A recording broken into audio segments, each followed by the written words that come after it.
It's going to be on, what's going on, kid? What Women Want. What Women Want?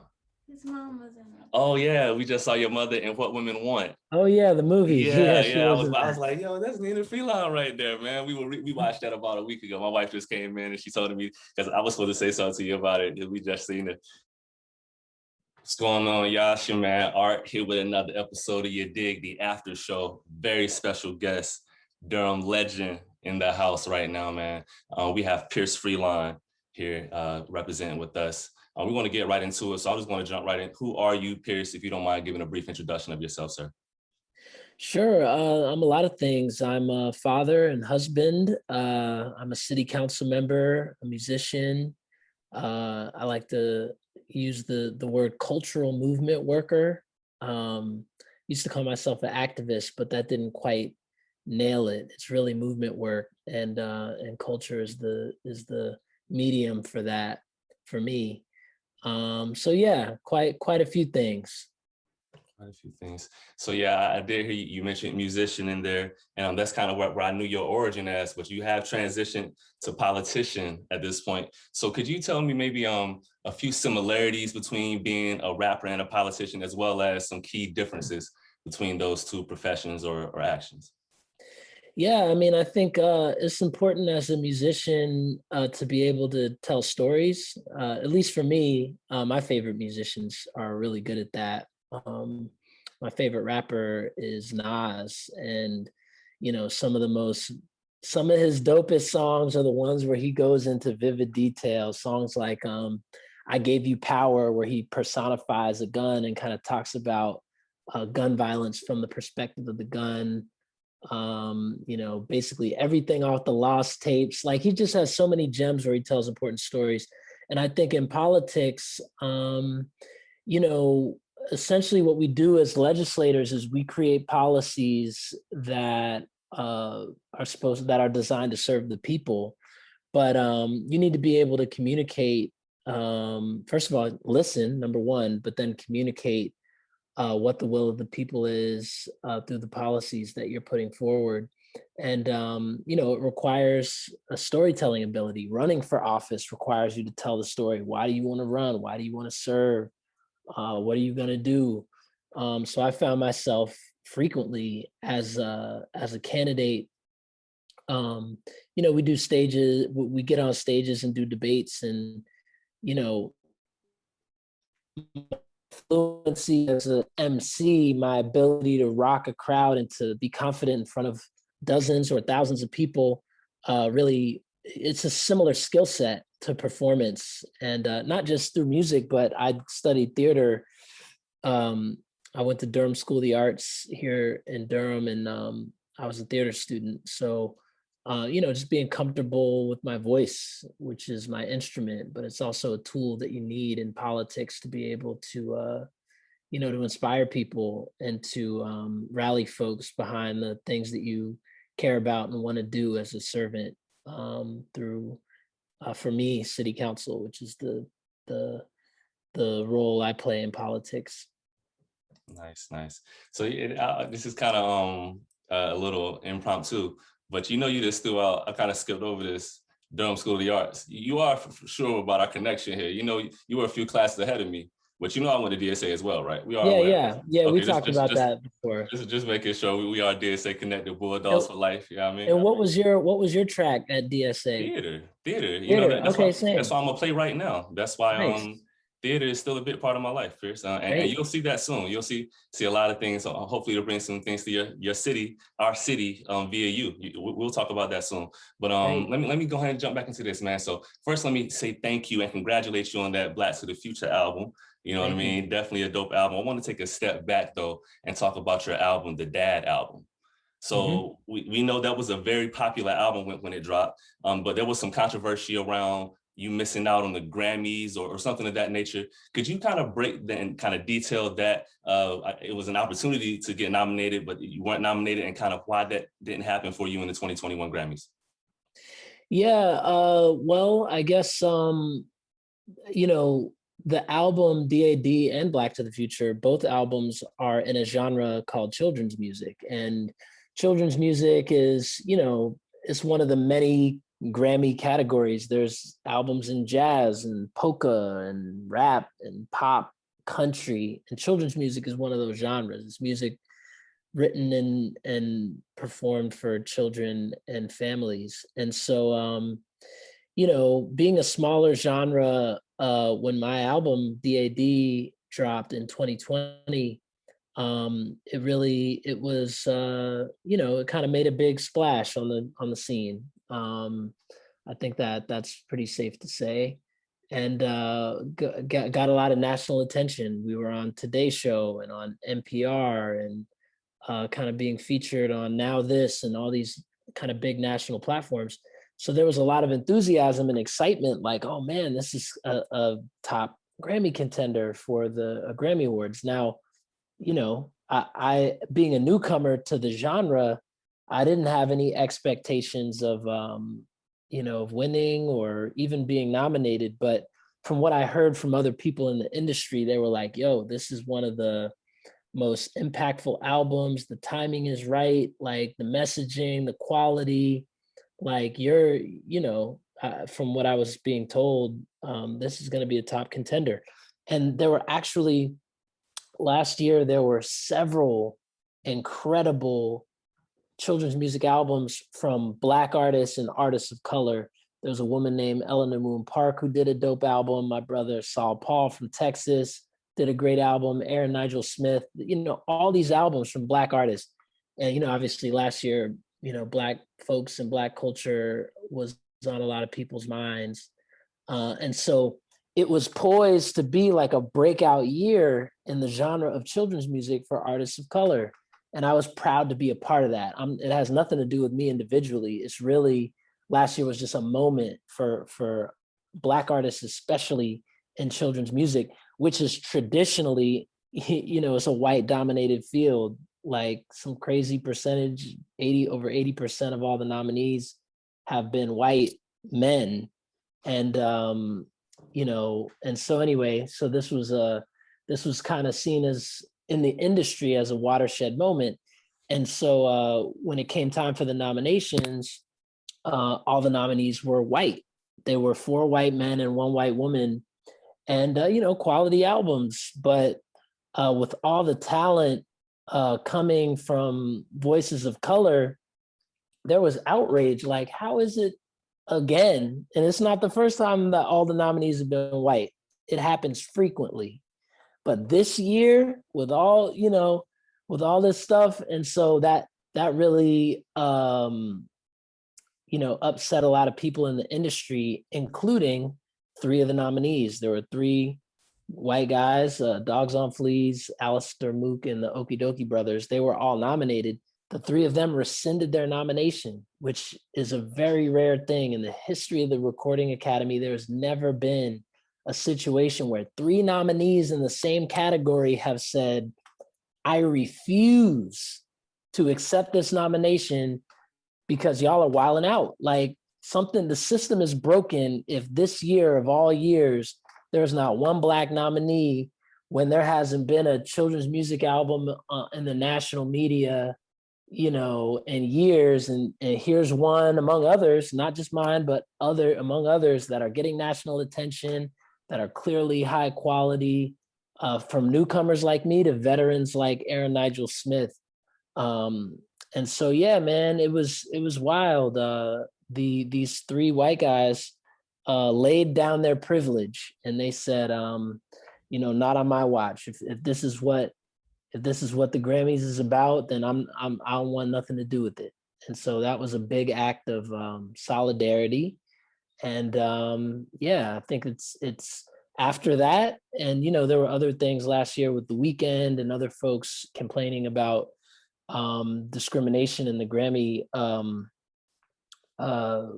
system for how they nominate albums. Then they changed all the rules. This past February, they announced a whole new set of rules for how people are nominated and how their process is going to go moving forward. So I think we made some serious change in the industry, and I'm proud to be a part of that. Man, that's amazing. So it's like everything happens for a reason. You know what I mean? You made an amazing album to not get nominated, to make these moves that are happening in the industry, man. But the D.A.D album was a strong album, man. Led by the Daddy Daughter Day single with with Josh Gunn representing Durham. You had what was the banger you had on there? Gather Your Clothes. This dude made a parenting banger. Gather Your Clothes is a parenting banger. Run that up, man. Bit shots out on that album for real though. But do want to talk about this most recent album, man, the Black to the Future album. If you could talk a little bit about the meaning of that title, as well as what inspired this particular album. Yeah, Black to the Future is an album about, for me, it's about family, and it's about my family, and the past, present, and future of my family. So on Black to the Future, there are 4 generations of my family. My grandmother's on the album, my mom, my siblings, and our voices are on the album, and my children. And so that to me, that's Black, past, present, and future. And Afrofuturism is a word that and a movement that I'm a part of. I run a community center in Durham called Black Space, which is really just about envisioning and manifesting a future through a Black lens. And I think a Black lens is important, especially in children's music, bro. Like, not just because of what happened last year at the Grammys, but, creating music and content for children, it's important for us to be in those spaces because, they don't see us. We don't get to be kids. We got to have the talk with our young Black men, as soon as they're in middle school, because we know they're going to pull up on Tamir Rice at 12 years old. They're not going to see a child. They're going to see, a target. They're going to see a man, and that's sad. Like, we deserve a childhood. We deserve to have fun and be playful and be represented in these spaces. And the other thing too that's wild about Black to the Future to me and D.A.D, there's this mythology around Black fathers that we're deadbeats and that we are absentee fathers and all Black children are raised by single mothers, like these negative stereotypes that aren't true. They're just not true. There's a study out by the CDC where they talk about Black fathers are the most present in their children's lives. Not only are we not the least, we're actually the most. And so, that's how the system works. The narrative, even though it's not reality, if they keep saying that Black fathers ain't around and Black men ain't nothing, then people begin to believe it. So to me, Black to the Future, especially in the children's genre, is about telling people that, hey, listen, I'm here for my kids as a father, as a nurturer. And, not that I deserve any credit for that. That's basic, but here are some of my stories. Here's my family. Here's my daughter. Here's my grandmother. Here are my lessons. Like, here are my blessings. Like, that's what the music is about. And, Black to the Future really speaks to that. Yeah, man. That's nice, man. Perfect breakdown. It gives options. It's like kids, we don't have options in Black music, really. It's kind of like grown-up music or no music to a certain extent, you know what I mean? Unless you step back and listen to soul music. Some people do introduce their children to soul music, which kind of allowed an introduction to Black music that wasn't as volatile. But definitely needed, bro. You know definitely what? Though a lot of that soul music was kind of ratchet too. I mean, it wasn't as clear though. It wasn't as transparent. It was a little more coded. Yeah, I mean, some of it, then there's Rick James, and then there's a lot of stuff. But James Brown, Sex Machine, like the thing is, there are some artists like a Bob Marley. To me, when I was raising kids, when my kids were real young, and I wanted to play music that they could listen to, I couldn't play Nas. I'm not playing what I listened to as an adult. I played Bob Marley, and Bob Marley was, the beats were always rocking, the lyrics were always positive, the vibe was always right. And so he's been a role model to me as somebody who can just make dope, timeless music.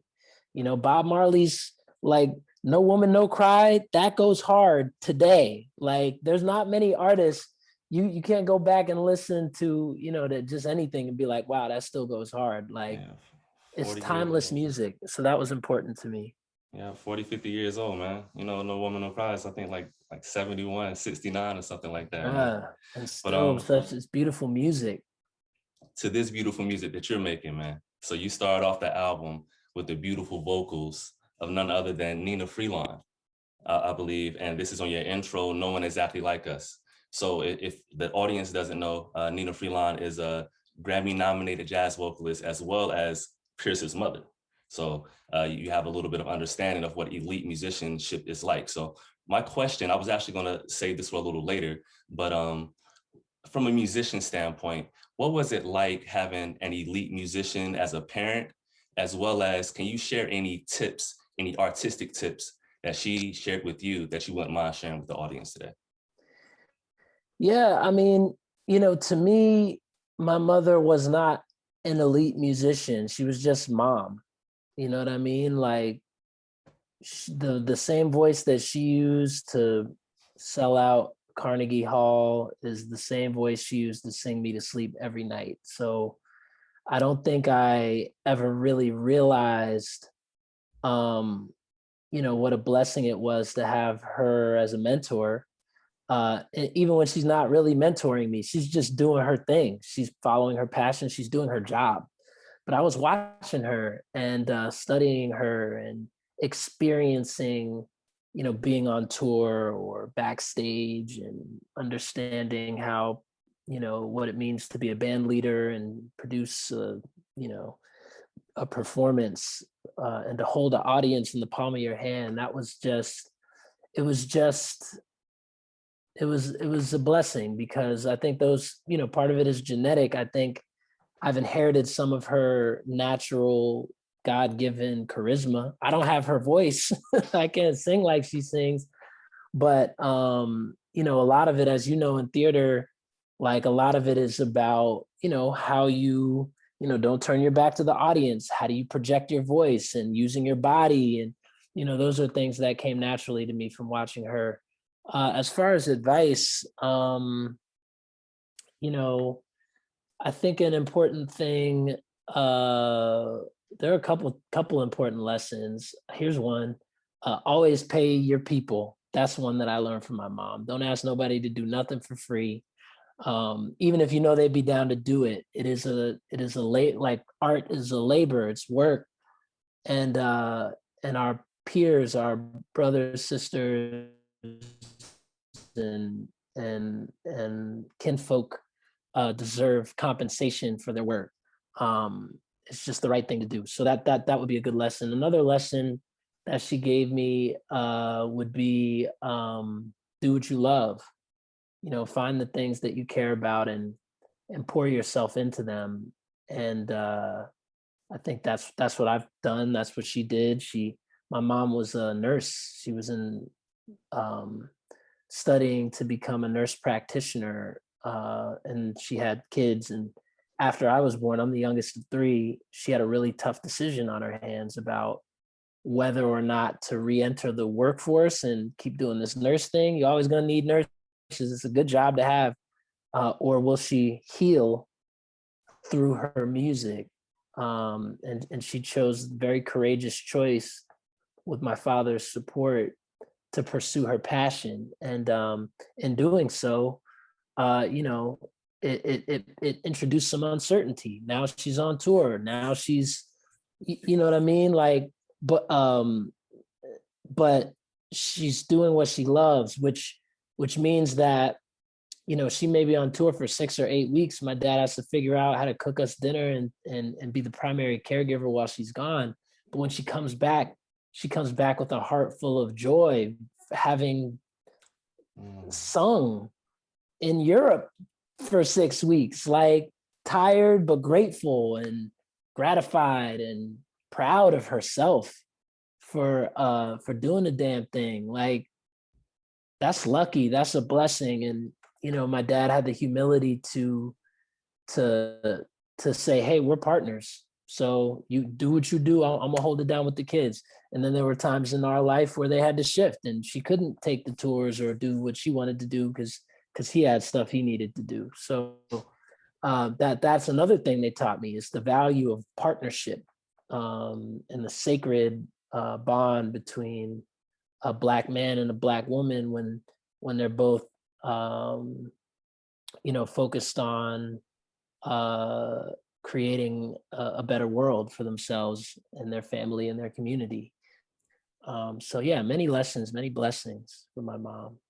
Oh man, yeah. Pierce is actually the product of two legends, Nina Freelon as well as his father. Yeah, we'll move forward. We'll move forward because I do want to keep talking about this album, man. This album was very, very strong, super unique album. I like how you're able to like capture a specific vibe in a song. Like, for example, First Day of School is one of those songs. But I want to kind of dive a little deeper into your creative process. So are you like, let me see how to term this. Are you finding the beat and then letting the beat lead you to the song?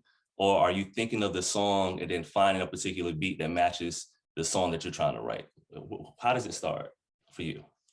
That's a good question. It's different on a song-to-song basis. It's different. When I produced most of the beats on Black to the Future, but one where I did not produce the beat is a song called LeVar Burton. It was produced by my buddy Reem, who also mixed the album.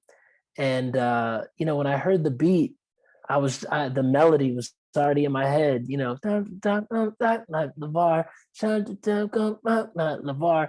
And LeVar Burton was on my mind because, this man, between Roots, Star Trek, and Reading Rainbow, this man was such an important part of my childhood.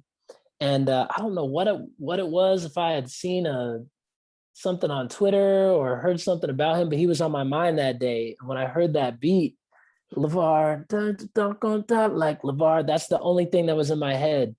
And so I began to write around that theme of LeVar Burton as a hero of mine. And, production wise, I went and found like there were things missing in the beat. The beat was super simple, really plain. It was like a blueprint without any of the three-dimensional scaffolding yet. And so I called my buddy Russell to lay some guitar down. I called my brother Pete from the Beast to put some bass in, and with Reem kind of piece those different parts together. Then he switched the drums up. Like, it was a collaborative process. But yeah, it started with just like feeling the vibe. But then on other songs, there are other songs where I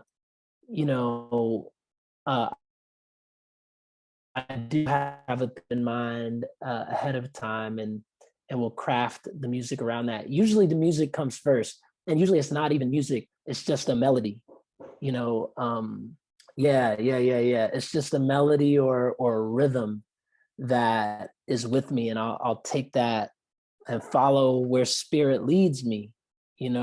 As an artist, I need to submit to the guidance of my ancestors and of the energy that I'm taking in. What's his name? Saul Williams talks about this. You need to watch what you eat. And he's not talking about food. He's talking about what you watch on TV, what you read, what you consume on social media.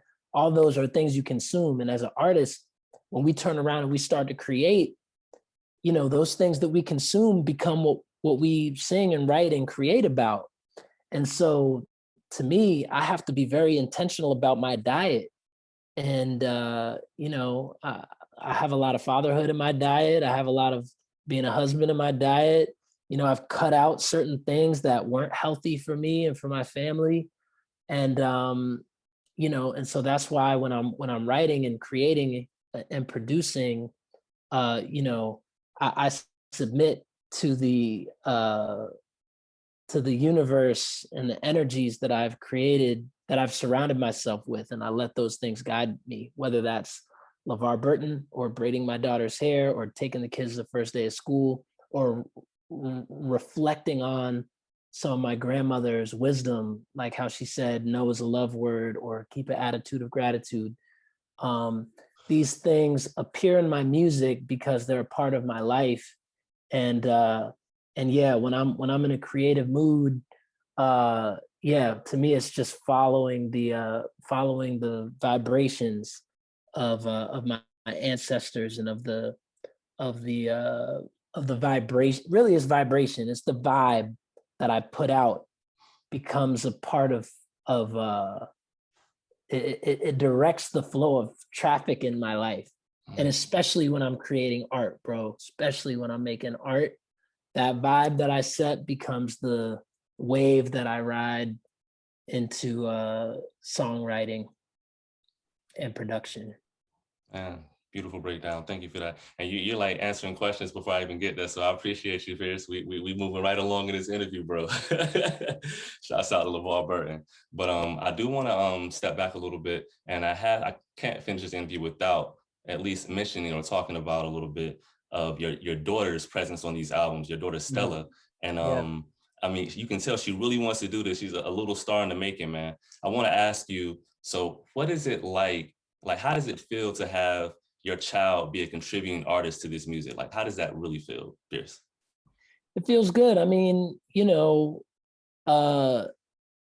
what you hear on Daddy Daughter Day and on Zombie, Solar Skate, you know, what you're hearing is parenting. Real talk. Like, I'm a dad and I'm an artist. So some days when I want to make art, my daughter is in my lap because she's bored, you know? And so, hey, Dad, what are you doing? What are you working on? Like, yeah, come here, let me show you. Like, it's parenting. Just like any father who's a chef, you know, teaches their kid how to make the dish, or, you know, your kids, similar to what I described with my art, they are tuned to the vibration that you set. And so, yeah, my daughter is very much into music. And then, you know, she's got curiosity. So, for example, on D.A.D, she's on 3 or 4 songs, Toothbrush, Daddy Daughter Day, she's on a couple joints. She asked me, so, hey, now since this album is popping, when do I get paid? Is it like, how much money do I make every time Toothbrush spins on Spotify? I said, none. She's like, why is that? I said, because you didn't write it. So, well, wait a minute. So, because I wrote the lyrics for Toothbrush, she sung them, but I wrote the words. She says, so wait a minute, how does that work? I was like, oh, well, there's this thing called publishing. Like, you get publishing if you write something. If you're just a featured artist, like, you can get a one-time fee for being the feature, but, you know, typically in the music industry, you don't get publishing for that. Like, anybody could have sung that. And so that you'll pay that person a fee. So she's like, okay, bet. Like, well, for this next project, I want to write something. I said, great. So she came up with the idea for Zombie. Like, she said, I want to write a song about COVID. So we were talking about it, and she, you know, just kind of, oh, you know, it kind of makes me feel like, I don't know, like it's a zombie apocalypse and I can't touch anybody. Cause, you know, we told her she couldn't touch her grandma. She couldn't touch, you know, her cousins. We were like, no, don't touch them. She's like, oh, it makes me feel like a zombie. Like, what is this? And so we said, bet, let's make a list of words that we associate with COVID. We'll make another list of words that we associate with zombies.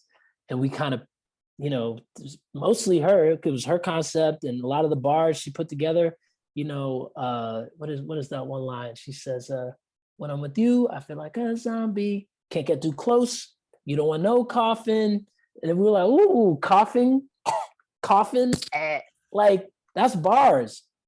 You know what I mean? And she came up with the song. So again, like, yes, it is a blessing. It is an honor to collaborate with my mom. It's a blessing and an honor to feature my daughter. Is all very true. But it's also just parenting. Like she had a curiosity. She wanted to understand the business better. She wanted it so that she understands a one-time fee is very different than making money in your sleep. Every time this song plays, I get a couple pennies. Those pennies are going to add up. Like, she got that. And she wanted to write a song on the album. We wrote 2 songs. The other one didn't make the album, but Zombie did make the album. And yeah, I just think it's dope. Like, she's learning about entrepreneurship. She's learning about business and art and production and songwriting. it just stimulates so many of the things that I want her to know as a father. Like, again, like, it's funny because the artistic side, it's almost icing on the cake to me. What makes me most proud about that song is the fact that she thought to herself, I'm about to get paid while I sleep. And I'm glad she's thinking like that at 8 years old, 9 years old. Like, that's dope to me. The fact that it's bars and she rapped her ass off and she can sing too, that's great too. But a lot of people can do that. A lot of people don't have the business instincts and savvy that I've seen in her as a young child. So yeah, man. But again, I attribute that less to a creative, well, let me take that back. I was gonna say I attribute that more to fatherhood than to the creative side. But I think actually parenting is a creative practice as well. We don't tend to think about it like that, but some of the same things, you need to improvise, you need to think on your toes, you need to practice to get better at it. That's an instrument, that's parenting. So I guess it is a creative practice in its own right. Nice, man. And Zombie is hard. I was actually going to say that. Zombie is a hard track, man. I'm moving forward. Attitude is Gratitude is indefinitely fire. Man, the title track, Black to the Future, the title track. We don't even have enough time to talk about that song, man. Make sure y'all go do your if you're gonna start anywhere, just start on that title track, Black to the Future, and then run through the album. It'll definitely inspire you, man. So but the album, super dope. Going to talk about that in the future interview, man. We got this brother right here. You just do the Al Sharpton thing, man. All types of things, man. This is a powerful brother right here. But I do want to ask you more a loaded question, more of a deep question. So what kind of policy changes, or what should our citizens and the Black community be asking or looking for in our politicians to be making these changes? And how do we go about facilitating these changes? Yeah, man, that is a loaded question. I think there's there's only so much government can do for our community as Black folks. I want to say that first and foremost. I'm a believer that change comes from the people, and then the people influence the policy. The policy is like reacts to the movement of the people. So that is to say, like, an example of that would be, we had to struggle for people to even acknowledge Juneteenth. But after there was an uprising, people, the policy it came as a response to the uprising. And you see that, like, people had a problem with Jim Crow, but it wasn't until the people rose up, not politicians, but college students at North Carolina A&T, at North Carolina Central, to do sit-ins, to do freedom rides, to create organizations like SNCC and the Southern Leadership, Southern Christian Leadership, SCLC, and the NAACP. Like, those did not come from politicians, they came from the people. And then the policy follows the movements of the people. So when I think about my role as a public servant, it's to listen. It's really just to listen. That's it. I don't come in with the assumption that I know what's best. I come in with a big set of earphones on so that I can listen to the people, go to where they're at, and hear what they want and what they need. And then I can be a voice for them when it's time to cut up our $500 million budget. And to make sure that budget reflects the values of the people. Because that's essentially what a city council member does. We pay taxes, you pay taxes, everybody pays taxes. You pay taxes every time you go buy a piece of gum from the gas station, put gas in your trunk. If you're a homeowner, you pay property taxes. All that money, all that tax money, bit by bit, it goes into a pot that's $500 million deep in the city of Durham. That's how much money those taxes raise every year. And it's the job of us as city council members to say, we're going to spend this much on policing, this much on affordable housing, this much on, et cetera, et cetera. We decide how it's spent. And, you know, a lot of times that, first of all, that's your money. Art, that's your money. That's my money. That's my grandma down the street money. That's my kids' money, you know, when they're old enough to pay, you know, and you have a say in what happens with it. If there's something happening on your dime with your money that you don't want to see happen, like, we got to do, it's our job to do something about that. You know, so my primary role as a servant, that's what it is. It's public service. We don't get paid a lot. We don't get a lot of props for the work that we do. It is a service. And part of my servitude to the people of Durham requires listening. And for the people, it requires organizing. They need to organize and figure out, what do we want? When I look up and down my block, do I see sidewalks? Do I see grocery stores? Are the police here to serve me, or are they profiling me? Like, the folks in community need to organize and answer those questions. What's going well? What do you want to see more of? What's a little, maybe you could fall back on this piece. And then they come and tell people like me, we want this, that, and that. And then I tell the city manager and my colleagues, in my hood, they want this, that, and that. And then we argue about it, and they say, well, over here in North Durham, they want that. Oh, okay, we'll bet. Y'all might not like those two things, but this one we agree on. So let's put that one up, and we'll keep talking about the stuff where there's disagreement. Like, that's basically what it is. How are we going to spend your tax money every year? And there's $500 million of it. And it pays for things like, you know, when you turn that faucet, you want the water to be clean. We don't want another Flint, Michigan.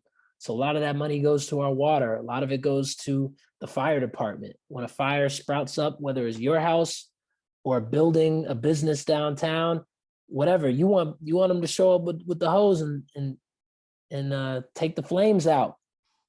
You know, that's where some of the money goes. Policing, that's where some of the money goes. Some people are saying defund police, abolish police. We don't want that. Other people are saying, bruh, you've been in my hood. Who you gonna call when the shots ring out? Ghostbusters? Like, come on, like, how you gonna abolish the police? So, but that's a conversation we gotta have, especially in the post-George Floyd America and Durham. What is the role of police? That's a really tough one that we have to deal with. So it's not an easy job, and any decision you make is gonna piss off somebody. So it takes a kind of a thick and a clear set of values.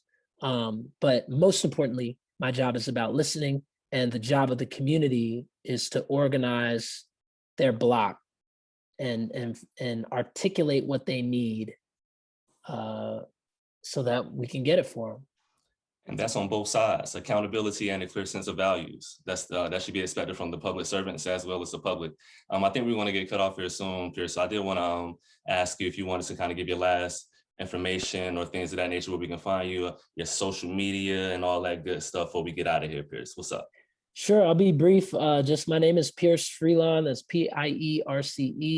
Last name Freelon, and that's all my socials. I don't have any funky spelling or nothing. It's just Pierce Freelon, all lowercase. That's my Instagram, Twitter, Facebook, and website. So I'm pretty easy to find. Man, super insightful interview. This has been a very important interview. Shouts out to Bull City, man. This is a powerful one, man, bringing Pierce and Art together for this. So shouts out to everybody back home. Shouts out to Pierce and your family, man. Your mother for being another Durham legend, your father for being a Durham legend, a national legend, you know what I mean? So big shouts out to y'all, man. Thank you for doing this interview. I really appreciate your time, man, doing it for the Bull. We're gonna shout you out right here. It's another episode of your Dig, the After Show. Big shouts out to you, you did. All right, Pierce, have a good one, brother. You too, bye-bye. Thank you, man. We really appreciate you.